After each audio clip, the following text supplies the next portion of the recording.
Es gibt Dinge, die sind total toll, sobald du die das erste Mal siehst. Mit etwas Abstand betrachtet allerdings ändert sich deine Meinung. Ja, und es gibt wiederum Dinge, die findest du am Anfang total schrecklich und nach einiger Zeit stellst du fest, wow, sensationell. Und ein Fahrzeug, auf das beides zutrifft, das steht hinter mir, das ist der T-Cross im Modelljahr 2021 und den möchte ich euch heute einmal vorstellen, mit etwas Abstand betrachtet. Das erste Review dazu gibt es ja schon bei uns. Allerdings wollen wir uns heute mal damit beschäftigen, warum ihn keiner so richtig lieb hat.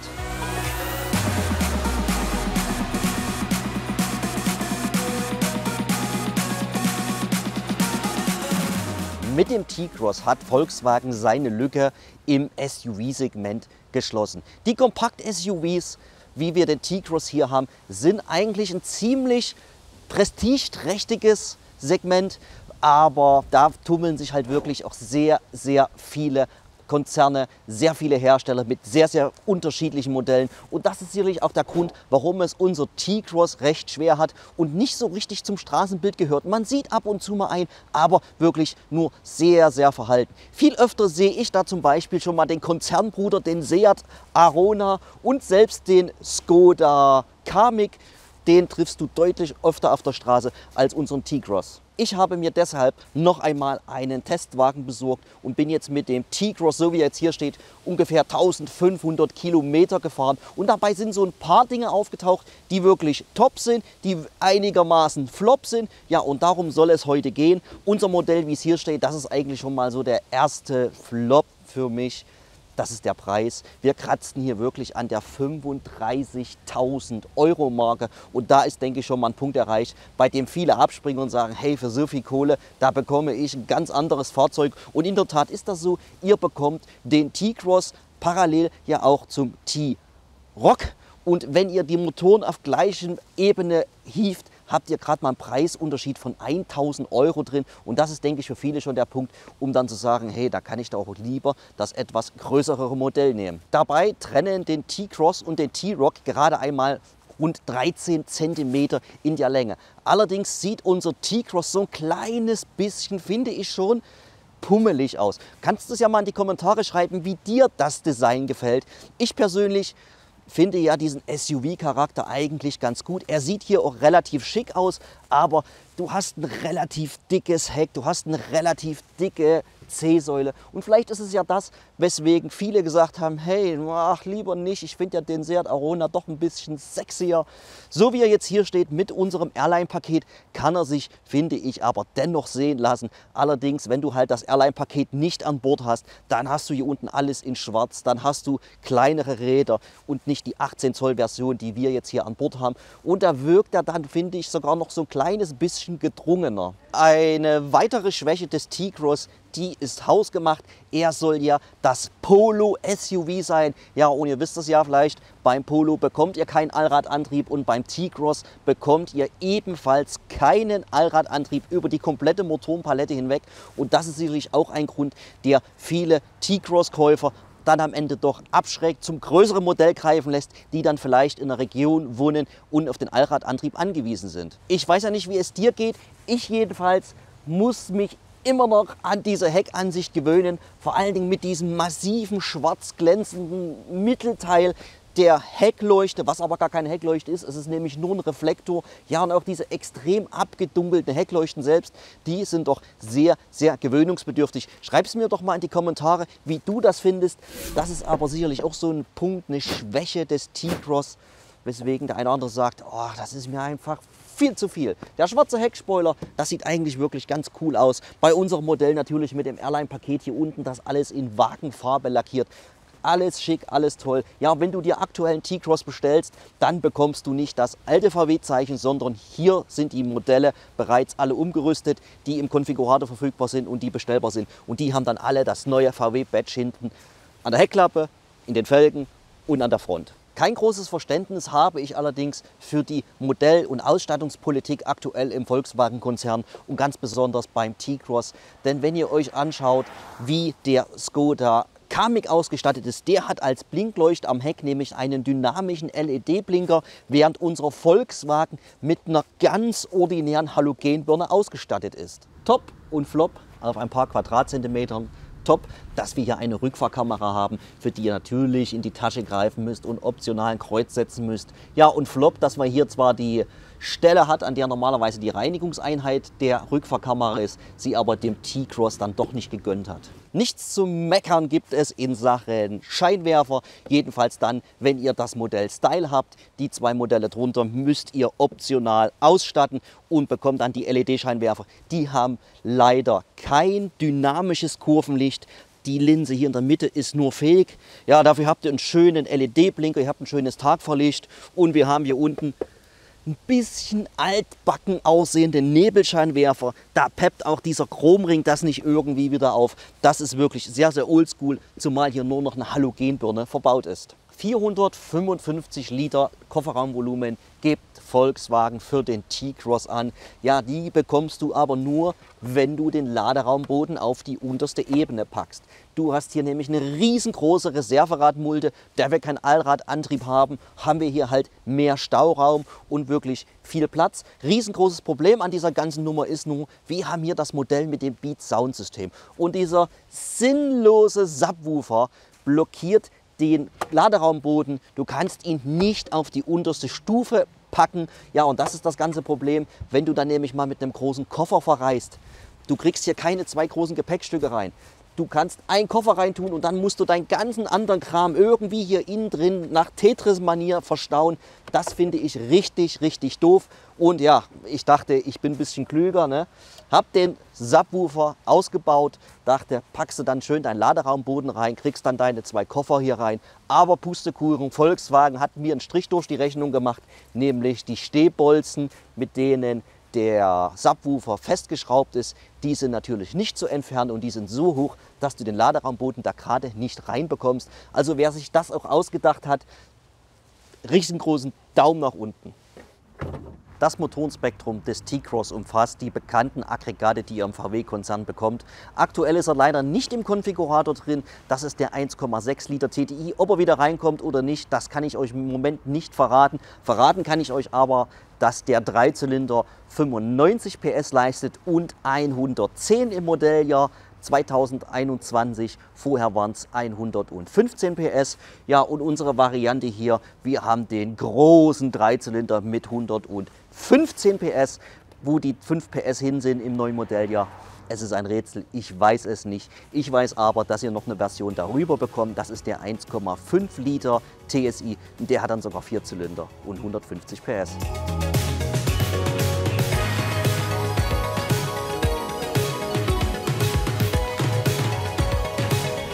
Der Dreizylinder hier läuft bis 3000 Umdrehungen relativ entspannt, relativ human und gesittet.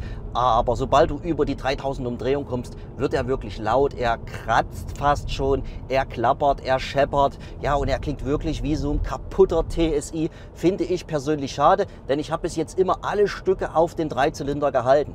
Und ich bin ihn extra als Vergleich im T-Roc meines Schwiegervaters gefahren. Der hat nämlich da auch den Dreizylinder drin. Und zwischen dem T-Cross und T-Roc liegen Welten. Ich habe fast das Gefühl, hier hat man einfach vergessen, die Dämmmatten einzubauen, um den Motorraum vom Innenraum akustisch zu isolieren.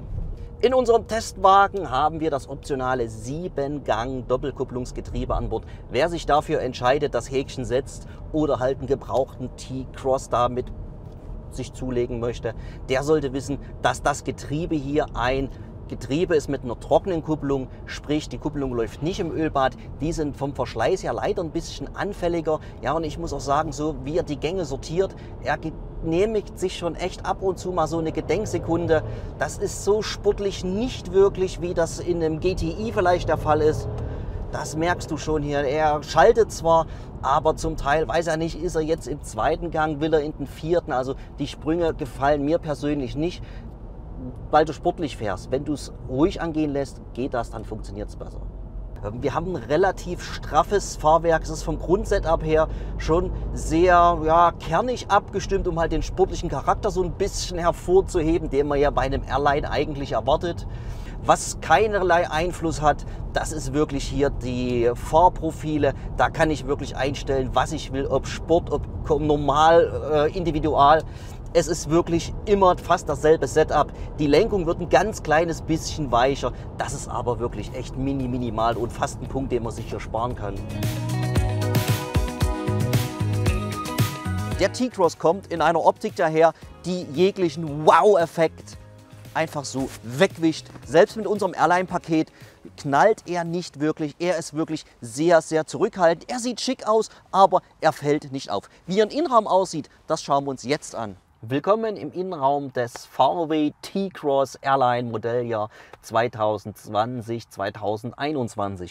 Ja, und ich muss sagen, mir gefällt der Airline von Ihnen wirklich sehr gut. Vor allen Dingen der schwarze Himmel, die Sitze mit dem Alcantara, mit den grauen Ziernähten, mit dem individuellen Stoff. Das sieht alles sehr harmonisch aus. Und wenn du dir das Armaturenbrett im Ganzen anschaust, dann ist es ebenfalls wirklich ein sehr gelungenes Design, was uns hier serviert wird. Der digitale Tacho ist optional und ich würde euch empfehlen, bestellt ihn. Er ist wirklich super ablesbar. Ihr könnt euch eure Grafiken ändern. Das ist hier alles bekannt. Ja, und wer das Airline-Paket ordert, das Airline-Interieur-Paket, bekommt dann auch dieses Lenkrad mit den gelochten Ledern rechts und links. Und was ganz nett ist, viele von euch mögen es ja nicht. Das sind hier die Tasten, die noch ganz klassisch sind zum Drücken ohne diese Swipe-Funktion.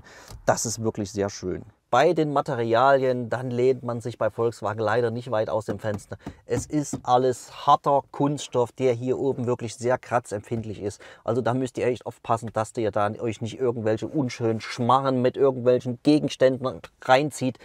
Mal, wenn ihr das Fach hier oben nutzt, was totaler sinnlos ist eigentlich. Geschmackssache, hundertprozentig, das ist das Dekor, was unser Airline hier hat. Ich persönlich mag es nicht. Ich finde, es gibt Carbon-Wassertransferdrucks, die mit einem matten Klarlack überzogen sind, wie im Skoda Kodiaq RS. Da sieht das richtig edel aus. Warum man jetzt hier so ein ganz einfaches, billiges genommen hat, es ist mir ein Rätsel. Was ich aber wirklich cool finde, das ist das Radio, das Discover Media mit seinem 8 Zoll Monitor. Das ist bekannt aus den Modellen Polo, T-Cross und T-Roc natürlich. Ja, aber jetzt im neuen Modelljahr bekommt ihr hier erstmals auch das große 9,7 Zoll Discover Pro. Das ist dann die Version ohne diese Drehknöpfe. Das hat er nur noch auf der linken Seite, die Touch-Bedienung. Das ist wirklich ganz cool. Ja, und ebenfalls ganz cool, ne, das ist der Schalthebel. Und wer ihn jetzt hier sieht, der weiß, hey, das ist doch der aus dem VW Tiguan Facelift. Ja, und genau das ist der. Ich muss aber sagen, die Schaltkulisse selbst gefällt mir hier in dem Modell deutlich besser. Er fühlt sich irgendwie doch knackiger an, irgendwie so im Tiguan hat das alles so ein bisschen rumgelabbert. Das ist hier schön und auch mit der Beleuchtung sehr cool gemacht. Ein Pluspunkt hier im T-Cross, das ist definitiv das Platzangebot. Ihr sitzt sehr entspannt, ihr sitzt durch die höhere Bodenfreiheit wirklich gefühlt über der Straße. Ihr habt alles im Blick, du hast Kopffreiheit, du hast nach rechts und links eigentlich jederzeit hier Platz. Also da gibt es von mir definitiv einen Daumen nach oben. Wirklich geräumig auch die Rückbank, das Platzangebot hier im Fond, also das ist wirklich toll und eine ganz coole Funktion, das ist die verschiebbare Rückbank. Damit könnt ihr nicht nur die Beinfreiheit verringern, sondern gleichzeitig auch das Kofferraumvolumen vergrößern.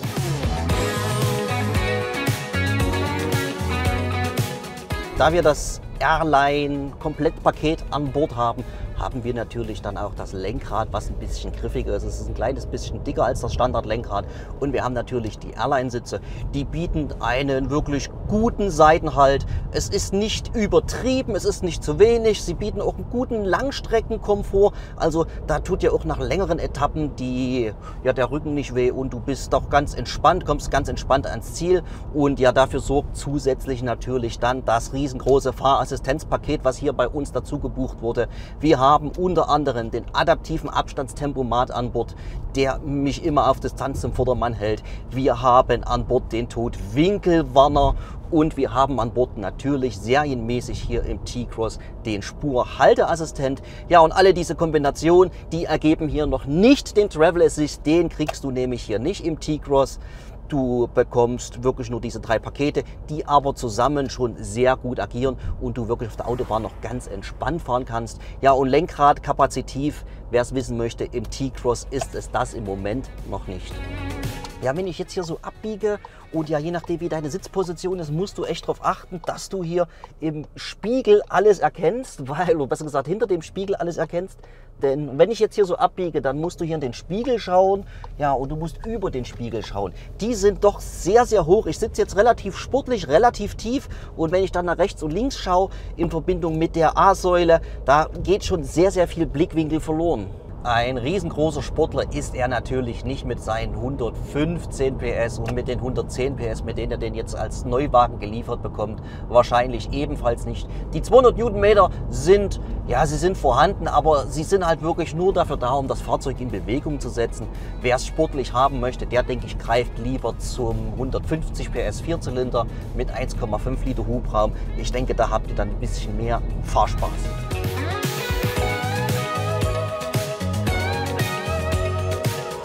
VW T-Cross, Tops und Flops, VW T-Cross, warum hat ihn keiner lieb? Ja, ich muss euch gestehen, ich habe mich ebenfalls nicht in ihn verliebt. Ja, es hat mehrere Gründe. Unter anderem ist es wirklich der Innenraum, der mich so ein kleines bisschen abschreckt. Na gut, der Motor, der sei dahingestellt, da könnte man zu dem Vierzylinder greifen. Von außen finde ich ihn ganz nett, aber es ist jetzt nicht so, dass ich sagen muss, hey, das wird mein nächster. Er hat sicherlich viele Qualitäten. Er sieht sicherlich auch gar nicht so schlecht aus, besonders mit unserem Airline-Style. Aber wie gesagt, meine Liebe, meine Fahrzeugliebe, die schenke ich einem anderen Fahrzeug. Ja, und wenn du die nächste Ausgabe VMAX TV nicht vergessen möchtest und verpassen willst, dann jetzt hier oben einfach die Glocke drücken, den Kanal abonnieren und zur nächsten Ausgabe wieder einschalten. Also bis dann, ciao!